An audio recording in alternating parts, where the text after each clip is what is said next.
Have you ever felt like the world used to have clear rules and then suddenly it just didn't? Oh, yeah.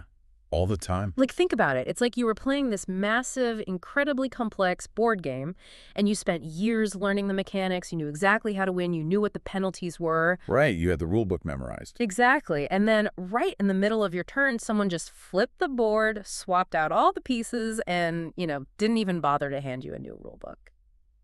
That is, um, that is such an incredibly pervasive feeling today. There's this ambient sense of disorientation that so many of us just carry around right now. Yeah, it's like background noise. Exactly. We wake up, we scroll through our feeds, we look at the economy, and we just assume this baseline level of anxiety is a normal part of being a functioning adult. Right. We treat it like the weather, just something that happens to us. But what if it isn't just, how the world works? What if that specific feeling of vertigo actually has a birthplace? I love where this is going. Because today, for you listening, we are going on an absolute investigative mission. We are taking a deep dive into an era that completely rewired human psychology. Yeah, and we've got a really fantastic source document for this. We do. We're looking at this highly analytical framework. It's a document called 2000s.pdf, and it meticulously maps out the cultural, psychological, and economic shifts of the 2000s. It really breaks it all down. It does. And the mission of this deep dive isn't just to take some quirky nostalgia trip down memory lane. Right, we're not just here to laugh about frosted tips and flip phones. Exactly. No, we are mapping the exact transition from the stable modernity of the 1990s to the completely unstable hypermodernity of the world you and I are navigating right now. Because, to understand why you might feel overwhelmed today, you have to look at the decade that literally built the architecture of that overwhelm. Absolutely. But, you can't just drop into the year 2000 and understand what happened. To really grasp the whiplash of the 2000s, we have to start by setting a baseline. We have to look at the 1990s. Okay, yes. Let's set the stage. Because if we are going to understand this whiplash, the 90s are crucial. The source actually describes the 90s as a philosophical exhale. A philosophical exhale. Yeah, which makes total sense when you consider the geopolitics of the time. It really does. Yeah. Think about the collective psychology of the globe in the early to mid-90s. The Cold War ends. Right. For decades, humanity had been walking around with this constant background hum of potential global annihilation. Nuclear drills, the Iron Curtain, the constant geopolitical standoff. Yeah, it's constant tension. Exactly. And then, almost abruptly, that tension just sort of fades away. The Berlin Wall falls, the Soviet Union dissolves. Wow, yeah. And there is this quiet collective belief taking root that history is finally bending toward a permanent stability. It's that whole end of history narrative, right? Precisely. Democracy is spreading globally. The economy starts booming with the early dot-com rise. If you were sitting in an American suburb in 1997, going to the mall, renting a movie on a Friday night. Blockbuster on a Friday night. The peak experience. The absolute peak. But it really felt like humanity had finally figured itself out. The big battles were over. Now it was just about managing the prosperity. And the framework we're exploring today uses a really brilliant psychological lens to analyze this. It introduces these conceptual sub-personalities to represent the different emotional and cultural currents of the time. I love this part. It's so useful because it doesn't treat a decade as a monolith. For example, it suggests the 90s were heavily defined by a mindset we can call Bannock. Bannock, the builder of systems. Exactly the archetype. Bannock represents institutional confidence. Imagine the quintessential mid-90s professional. Okay, I'm picturing it. Bannock looks around at the booming stock market, the relatively peaceful geopolitical landscape, and says, the system works. Stay the course. This was peak belief in the traditional American blueprint. Right, the blueprint, which was basically go to a decent college, get a steady corporate job, buy a 3-bedroom house, invest in your 401k, and the system will mathematically guarantee your safety and retirement. That's the one. Bannock isn't asking deep existential questions because, well, the math is working. The math is working beautifully for Bannock. Mm-hmm. And running right alongside Bannock is another subpersonality, Addie. Oh, Addie. Yeah. If Bannock is the structure, Addie is the decoration. Addie is the playful, colorful, unabashed optimism of the decade. Oh, I definitely know Addie. Addie is the Disney Renaissance. Addie is Nickelodeon slime, neon slap bracelets, and just the general feeling that the future is going to be a cooler, sleeker version of the present. Right. Like, Addie believes the year 2000 is literally going to bring flying cars and world peace. Exactly. And on the surface, the dominant narrative is entirely Bannock and Addie. Peace, prosperity, and confidence. But any good historical analysis has to look at the shadows. Right, you have to look under the surface. You do. Because there are undercurrents in the 90s that the mainstream culture was largely ignoring. And the source represents these with two other mindsets, Devin and Tyra. Let's talk about Devin first, because Devin is the necessary counterweight to all that bright neon optimism. Yeah. Devin is a very different vibe. Devin is the undercurrent of alienation. Devin is listening to grunge music in a flannel shirt, walking through that exact same thriving suburban mall and feeling completely empty. Right. Devin is noticing the cracks in the social fabric. Devin sees the LA riots. Devin watches the Columbine High School massacre unfold on live television. That's heavy. It is. While Bannock is cheering for the stock market, Devin is experiencing a growing cynicism and a fracturing of identity. Devin is the one whispering, something is deeply wrong here, even if the economy looks great. And then there's Tyra, which, if Devin is feeling the emotional rot, Tyra is the cold, analytical observer of patterns. Tyra is fascinating. Tyra is the one dialing into the very early internet, hanging out in niche chat rooms, and watching the decentralization of information. Because Tyra realizes something profound that no one else sees yet. Tyra sees that centralized truth is quietly starting to dissolve. Wow, dissolve how, exactly? Well, think about it. In the 90s, if you wanted the news, you watched one of three anchors at 6:30 p.m. or you read the paper of record. There was a consensus reality. Right, everyone had the same facts. Exactly. Tyra is looking at the architecture of the early web and realizing that this consensus is going to shatter. Tyra knows that the absolute certainty of the 90s is just an illusion. Okay, so we have this tension brewing, but the dominant feeling for most people was still that absolute certainty. Very much so. It makes me think of an analogy. The late 90s feel exactly like finishing a massive, exhausting group project in college. Oh, I know that feeling. Right. You Yeah. turn it in, your group goes out to celebrate, you're high-fiving, and your brain entirely relaxes because you think the hard work of history is permanently done. Yeah. You are completely blind to the fact that the professor has already dropped a brand new 10 times harder project on your desk for Monday morning. I'd actually, I'd push back slightly on that analogy. Oh, okay. Because it wasn't just that a new project was dropped on our desk. It's that the desk itself was quietly being sawed in half while we were celebrating. Oh, wow. Okay, that's much worse. The foundation was giving way. But your point about the psychological state is dead on. The 90s didn't end with fear. They ended with a profound, almost arrogant certainty. The culture firmly believed we are entering the best era yet. And that overconfidence is exactly why the physical and emotional whiplash of the 2000s hit the collective psyche so incredibly hard. Whiplash is the perfect word for it. Because the year 2000 opens, and on paper, the Bannock mindset feels totally vindicated. The numbers look incredible. Unemployment in late 2000 is sitting at a mere 4.0%. Which is amazing. 52% of U.S. adults are already using the internet. The future is arriving right on schedule. But then, the fracture happens almost immediately. Right out of the gate. The illusion of perfectly smooth systems takes a massive hit. You have the disputed 2000 U.S. presidential election, Bush versus Gore. Oh, man. The hanging chads. Exactly. For over a month, the most powerful nation in the world doesn't definitively know who its next leader is. You have the Supreme Court stepping in, intense legal battles, endless recounts. It introduces an immediate unresolved tension. For the first time in a long time, everyday people are looking at the electoral mechanics and feeling early doubts about institutional legitimacy. Yeah, the gears were grinding. But as jarring as that was, it was still a political and legal battle. The true paradigm shift, the moment the timeline fundamentally splits, is September 11th, 2001. Absolutely. Everything before that date belongs to the 90s. Everything after belongs to the new reality. And before we get into the details of this, I want to pause and make something very clear to you, the listener. We are about to touch on some highly charged political history here. Right, very sensitive stuff. The resulting wars in Afghanistan and Iraq, the Patriot Act, the intense partisan divides that followed. The goal here isn't to litigate the policies or endorse the politics of the era. We are not taking sides. Not at all. Our mission is strictly to analyze how these specific events psychologically rewired the public. We are looking at the emotional and structural fallout based on the source document. That's a crucial distinction because the psychological shift was absolute. Before 9/11, the prevailing attitude among Americans was that large-scale, catastrophic attacks were things that happened elsewhere. Right. They happened overseas, or they happened in history books. The oceans protected the mainland. But on that Tuesday morning, vulnerability suddenly became completely domestic. The homeland itself felt penetrable. I remember the visceral feeling of that shift. It wasn't just the horror of the event.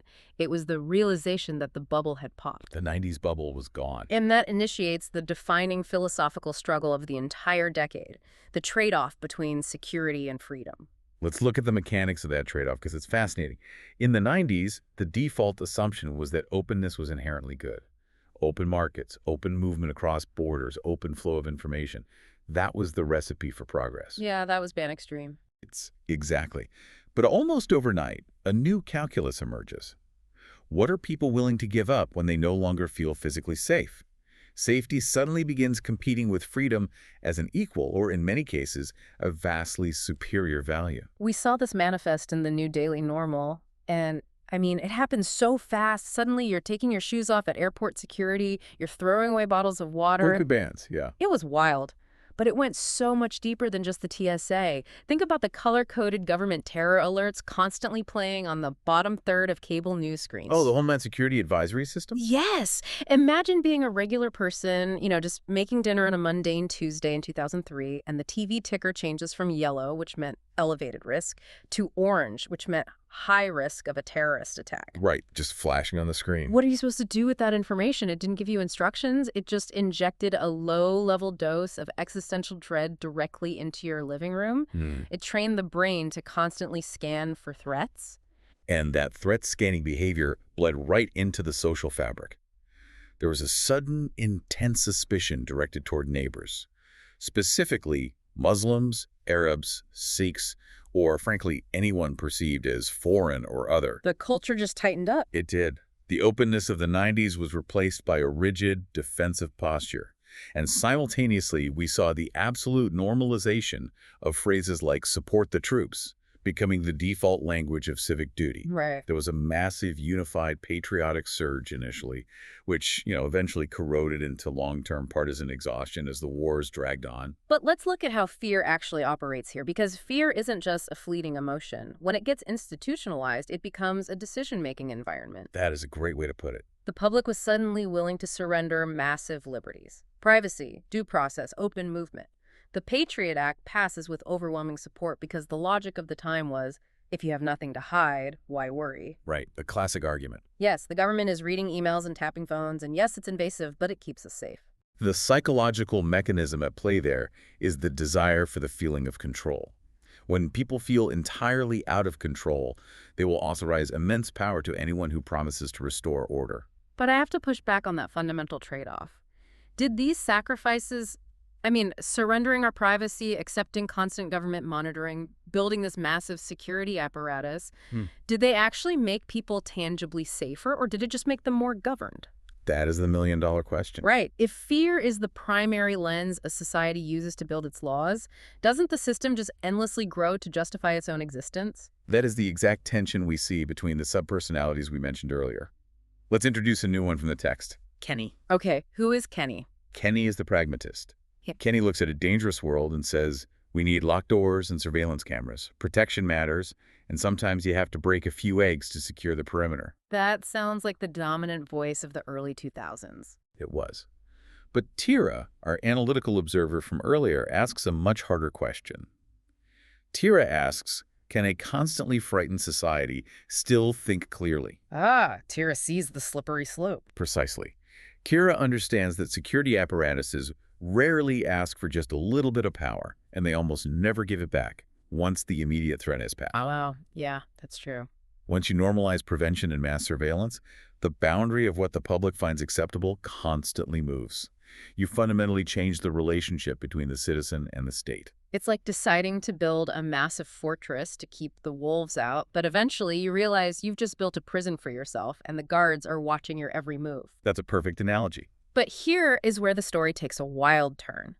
Because while the government was overtly building this massive, highly visible infrastructure of physical security, The TSA, the Department of Homeland Security, the intelligence apparatus, a completely different, entirely invisible infrastructure was quietly taking over daily life. The digital one. While we were looking up at the skies and watching the borders, we were simultaneously wiring ourselves into a completely new kind of matrix. This brings us to the digital fracture, the specific window in time when our tools ceased to be tools and became our environments. Let's look at the sheer velocity of this transition. In the year 2000, as we said, 52% of adults had some form of internet access. It was a novelty. Right. By 2009, that jumps to 76%, with home broadband meaning an always-on, high-speed connection reaching 63%.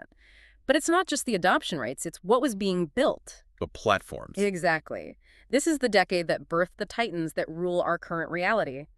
Facebook launches in a dorm room in 2004. YouTube goes live in 2005. The iPhone drops in 2007. And, we often talk about these as product launches, but the source argues that fundamentally misunderstands what happened. Oh, how so? These weren't just new products. They were the architectural blueprints for the restructuring of human attention.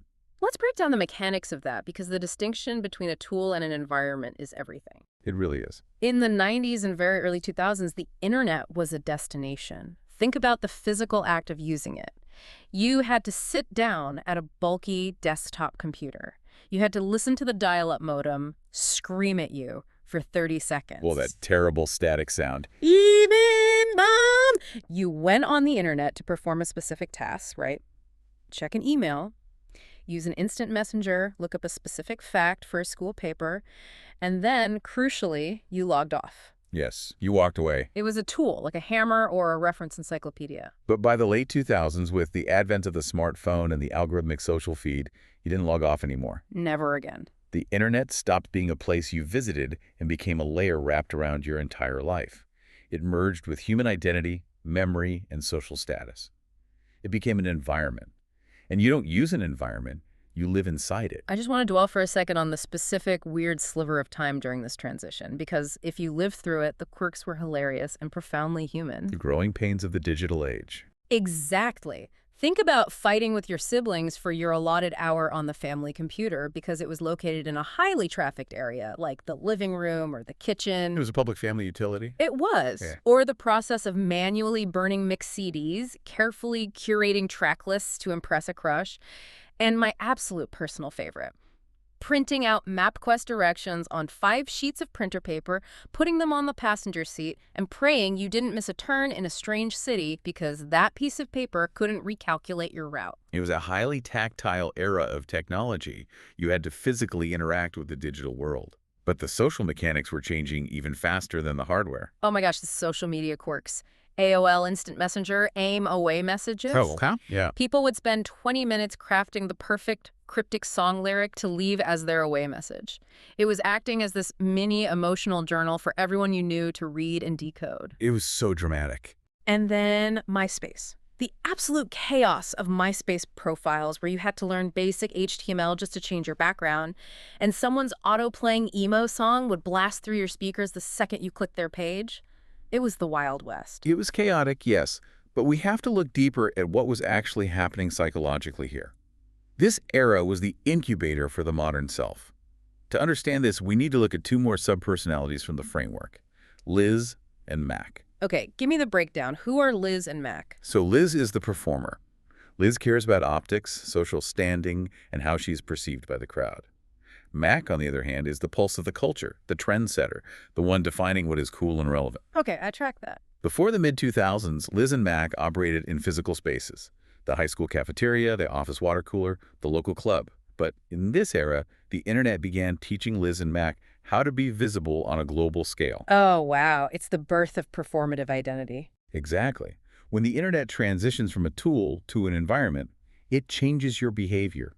You aren't just using the internet to find information anymore. You are actively curating a version of yourself for the internet to consume. You are building an avatar. But hold on, let me play devil's advocate here for a second. Haven't we always curated our identities? Like buying a specific brand of vintage jeans in 1995 was curating an identity. Joining a specific subculture, listening to a certain band that was all performative. How is MySpace or early Facebook actually any different from what teenagers have done for decades? That is a fantastic question. The fundamental difference is scale and the quantification of social approval. A quantification. Yeah. Yes, wearing vintage jeans was performative, but your audience was limited to the people who physically saw you that day. And their approval was qualitative, a nod, a compliment. What the platforms of the 2000s did was quantify human connection. The invention of the like button. Precisely. Suddenly, your social standing wasn't an abstract feeling. It was a hard number attached to a photo of your face. You had a specific number of friends, a specific number of comments. It turned it into math. The platforms designed their user interfaces to hijack human dopamine loops. They created the infinite scroll, the red notification badge. They didn't just digitize social interaction, they gamified it. So if we look at that Liz subpersonality, that is the absolute ground zero for modern influencer culture. Because back then, the question, who am I to other people online, had never really existed for the average person. It was entirely unprecedented in human history. Yeah. We took the deep evolutionary human desire for connection and belonging, and we routed it through corporate servers that profited off of our attention. That is slightly terrifying when you put it that way. It is. Because what happens to a society when attention becomes a tangible currency? Private life is suddenly externalized for an audience. Every vacation, every meal, every relationship milestone becomes content. This digital shift wasn't just a new way to communicate, it was an irreversible rewiring of reality. It's staggering. We were willingly stepping into the panopticon because the walls were painted with our friends' photos. Exactly. So you have this incredible digital life expanding rapidly. It looks like a sleek, irreversible, hyper-connected future. But at the exact same time, in the physical world, the financial foundation of the American middle class was being built on a massive hidden delusion. The bottom was about to fall out. Which brings us to the third major shift of the decade, the economic fracture and the death of the blueprint. To understand the trauma of this fracture, we have to look at the decade's economy in three distinct acts. First, you have the hangover of the late 90s dot-com boom. The bubble bursts early in the decade, wiping out a lot of speculative tech wealth. Right. Then you have the mild recession of 2001, exacerbated by the shock of 9/11, where unemployment ticks up to 6.0% by 2003. So it's a stumble, but the system recovers. Right, recovers, because the Federal Reserve slashes interest rates to stimulate the economy. Money becomes incredibly cheap to borrow. And that sets the stage for the real story, the defining catastrophe of the era, the massive housing and credit bubble that ultimately collapsed into the 2008 Great Recession. The data paints such a brutal picture of economic whiplash here. Let's look at the illusion first. The U.S. home ownership rate peaked at 69.2% in 2004, historically high. Everyone was buying in. Yes, the granite countertop era. Exactly. It was the era of aspirational consumerism. People were buying new, massive SUVs. They were watching home flipping shows on cable TV and believing that real estate only went in one direction, which was up. Always up. And because home values were artificially skyrocketing, people were casually taking out home equity lines of credit. They were using their houses like ATMs to fund vacations, flat-screen TVs, and casual dining at chain restaurants. People felt incredibly wealthy, but they were living a consumer lifestyle funded entirely by debt that felt safe. And it felt safe because the experts told them it was safe. The prevailing economic theory was that risk had been effectively managed and distributed. But then, the late 2000s reality hits. The bubble bursts, and the contrast is visually and emotionally staggering. We go from granite countertops to the recession gray. Suddenly, there are foreclosure signs hammered into the lawns of those exact same suburban neighborhoods. Bank-owned homes sitting empty, with the grass growing too long and the swimming pools turning green. It was a visual decay. Millions of people suddenly realized they were carrying underwater mortgages, meaning they owed the bank more money than the house was actually worth. You have people suddenly forced to stretch meals. You have the shock of $4 a gallon gas hitting commuters who had just financed giant trucks. And most devastatingly, you have mass layoffs. Yeah. By 2009, the poverty rate had risen to 14.3%. Millions of jobs evaporated. What fascinates me is the emotional devastation of 2008. It wasn't just a loss of money. It was the psychological death of Bannock. Remember Bannock from the 90s? The builder of systems. Yep, Bannock took a fatal hit. The belief that if you follow the rules, the system protects you. The blueprint, right? Work hard, buy a house, build stability. The Great Recession didn't just hurt people financially. It killed the blueprint. It proved that the system wasn't just flawed. It was profoundly reckless and rigged. Let's break down the mechanics of how it failed, because I think a lot of people still don't fully understand it. I've always thought of the 2008 crash like a massive, high-stakes game of Jenga. Oh, I like this analogy. Imagine millions of everyday people are sitting around this towering block structure representing the global economy. And the experts, the bankers, the rating agencies, the regulators are walking around assuring everyone, don't worry, the tower is incredibly solid. The math is perfect. But the reality of what they were doing was very different. Right. The experts weren't eliminating the risk. To use the Jenga analogy, imagine the blocks at the very bottom of the tower are made of rotting wood. Those are subprime mortgages loans given to people who realistically could not afford to pay them back. The foundation was rotten. Exactly.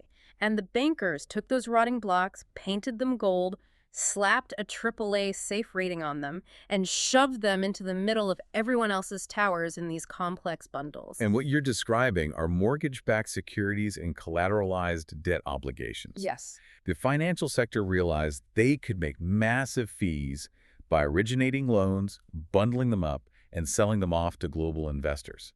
Because the risk was supposedly spread out, the rating agencies called them safe. They essentially commodified bad debt. They painted the rotting wood gold, and they kept pulling blocks from the bottom to build the tower higher and higher, generating massive bonuses for themselves. So when the housing market finally cooled off and those subprime borrowers started defaulting on their loans, the rotting wood crumbled. And the tower sways. The lights came on, and the whole Jenga tower was already falling over. And the tragic part is, your tower fell even if you only bought solid, safe blocks. The whole system collapsed. That is a highly accurate way to visualize the contagion effect. The financial system was so deeply, opaquely interconnected that when the default reality hit, the panic didn't just stay on Wall Street, it froze global credit markets. Everything just stopped. Banks stopped lending to each other because no one knew who was holding the rotting wood. And when credit freezes, businesses can't make payroll, and every day, Main Street stability is destroyed. So what actually fails in 2008 isn't just a housing market. What fails is trust. Yes, the implicit social contract was broken. The belief that the experts understood the system, that regulators were watching the gate, and that hard work would be rewarded in a fair structure, all of it evaporated. The institutions bailed out the banks while millions of everyday people lost their homes. Think about your own career path right now or your financial anxieties. How much of the stress you feel today comes from trying to follow a 1990s blueprint in a post-2008 economy? A huge amount. We are still trying to use Bannock's map in a world where the road's been washed out. And this leads to a really critical observation from the source document. That collapse of trust and the trauma of the security and digital fractures didn't hit everyone the exact same way. Depending on how old you were, you process these massive shifts through completely different cognitive lenses. Which takes us to the fourth major piece of this analysis, the generational disconnect. This might be the most fascinating part of the entire deep dive, because we had 4 distinct generations absorbing these exact same massive events, but experiencing them as totally different realities. It's like 4 different decades happening at once. Let's start with the kids, the children who were roughly 5 to 12 years old during the 2000s. For this demographic, the psychological framework blends the Addie and Kelly subpersonalities. Kelly is a new one. What does Kelly represent? Kelly represents childhood structure and compliance. On the surface, the daily reality for these kids is playful. They are playing PlayStation 2, they are trading Pokemon cards, they are watching Cartoon Network, and living a relatively structured life going to school and soccer practice. But they are little sponges. They don't fully understand the geopolitics of the Iraq War, and they certainly don't understand the mechanics of a subprime mortgage CDO. But they absolutely feel the change in the atmospheric pressure. They are absorbing a constant background hum of adult unease. Exactly. They feel the new, tense rules when their family goes to the airport. They hear the hushed, stressed arguments between the parents at the dinner table about money in 2008. The stress trickles down. It does. They feel the sudden, intense pressure of standardized testing because of the No Child Left Behind Act. They learn a very specific subconscious lesson. The world has fun toys, but the adults are deeply, chronically worried. Now contrast that with the teenagers of the decade, roughly ages 13 to 19. Yep. This is the domain of the Liz, Mac, and Devin subpersonalities. This group is experiencing something entirely novel, the absolute birth of curated digital identity. This is the MySpace and early Facebook generation. They are navigating the typical brutal high school hierarchies, who is dating who sits at what table, but now there is this massive, inescapable digital layer draped over it. It amplifies everything. Oh, completely. They are listening to emo or pop punk on their iPods, texting their friends via T9 on Motorola Razr flip phones under their desks, and constantly asking themselves that new question: who am I online? They are building their identities in a fully performative, externalized space. Hmm. If the kids absorbed ambient anxiety, the teens absorbed the pressure of constant visibility.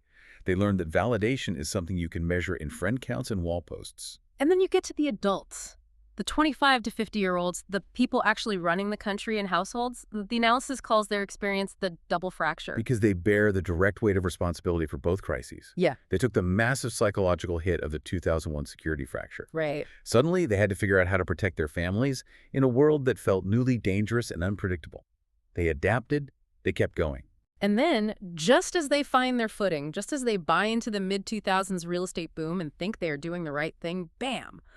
The 2008 economic fracture wipes out their equity, jeopardizes their jobs, and shreds their blueprint for the future. It's a brutal 1-2 punch. They transition from the intense pressure to succeed in the mid-2000s to absolute existential panic by the end of the decade. They did everything Bannock told them to do, and they still lost. And finally, you have the elders, this 60-plus demographic. For them, the defining emotion of the decade is profound disorientation. They have a massive historical baseline to compare this to. They're comparing the chaos of the 2000s to a pre-9/11, pre-digital, pre-fractured world. They remember when a pension was a stable guarantee, not a luxury. They remember when you could walk a loved one all the way to the airport terminal gate without a ticket. And they remember when culture felt unified. The technological leap is particularly alienating for them. This is the first time in modern history that the internet, created a true, impenetrable generational reality gap. Explain the mechanics of that gap. How is it different from other tech leaps? Well, think about television or the telephone. When those were invented, everyone learned to use them at roughly the same pace, and they functioned similarly for a 15-year-old and a 65-year-old. True. But the algorithmic internet was different. For the kids and teens, living a dual physical and digital life was entirely natural. It was their native tongue. For the adults, the internet was a tool they had to rapidly adapt to for their careers. But for the elders, this shift to a hyper-connected, digitized social structure was optional, confusing, and ultimately alienating. The generations stopped sharing the same reality. Let's pull back and look at the big picture of that, because that is terrifying. If the adults are completely losing faith in the financial and political systems that govern them, the elders are culturally disoriented, and the teens are migrating into their own highly curated, algorithmically isolated digital realities, who is actually holding the shared culture together? Did the 2000s effectively kill the idea of a unified American experience? It's hard to argue otherwise. The 2000s oversaw the rapid terminal decline of the monoculture. The monoculture being the shared cultural touchstones. Right. We moved from an era of shared television events, everyone watching the Seinfeld finale or the same evening news anchors, into highly curated, fragmented niches. By the end of the decade, you could find your own deeply specific community, your own tailored newsfeed, your own separate reality online. And at the time, that felt incredibly liberating. You didn't have to be weird in your small town anymore. You could find 10,000 other people just like you on a message board. It was liberating on an individual level, but on a societal level, it meant that more choice did not lead to more unity. When everyone can retreat into an algorithmic echo chamber that constantly validates their specific worldview and fears, you lose the common ground required for a functional society. Wow. The destruction of the monoculture perfectly set the stage for the hyperpolarized, reality-fractured world that violently erupted in the 2010s and defines our present day. So what does this all mean for us right now? As we bring this deep dive toward our final synthesis, the core lesson from mapping the 2000s is that this decade was the ultimate turbulent bridge. It took us from stable modernity, where institutions were trusted, information moved slower, and the blueprint seemed real, into unstable hypermodernity. That's the core transition. It was the specific window in time where humanity suddenly realized it was more connected, more technologically capable, and yet vastly more vulnerable than ever before in history. The key takeaways from the text are stark, but they are incredibly clarifying for understanding our current anxiety. 1. Security became a traded value. We learned that fear can quietly reorder a society's priorities and laws. Right. 2. The internet ceased to be a tool you used and become an inescapable environment you lived inside. 3. Trust in core systems and institutions didn't vanish overnight, but it sustained a massive structural erosion that we have never repaired. And 4, the rules of life shifted from being certain guarantees to being entirely contingent and fragile. The stability of the 90s was so much more fragile than anyone realized. And to you, listening to this right now, think about your own daily life. If you walk around today feeling a sense of ambient overwhelm, if you feel like the ground is constantly shifting underneath your feet, if you can't quite figure out why the world feels so deeply reactive, polarized, and exhausted, this analysis validates that feeling. You aren't imagining it, and it isn't a personal failing. You are operating in a system designed by the traumas of that decade. Your unease isn't random. The literal architecture of modern anxiety was built brick by brick in the 2000s. The physical security state, the digital panopticon, the collapsed economic trust. We inherited a world that is digitally permanent, culturally fragmented, and inherently skeptical of authority. The 2000s taught us that our tools become our environments much faster than our evolutionary psychology could adapt to them. Which brings us right back to where we started, that visceral feeling of the board game rules suddenly vanishing. The 2000s showed us that fear and technology can quietly rewrite the entire rule book without us even noticing until the game is already over. It's a heavy realization. It really is. So I want to leave you with a thought to mull over as you go back into your day. Take a hard look around your life today at the things you interact with every single day. What current convenient tool or background societal fear is silently rewriting your reality right now without you even realizing it?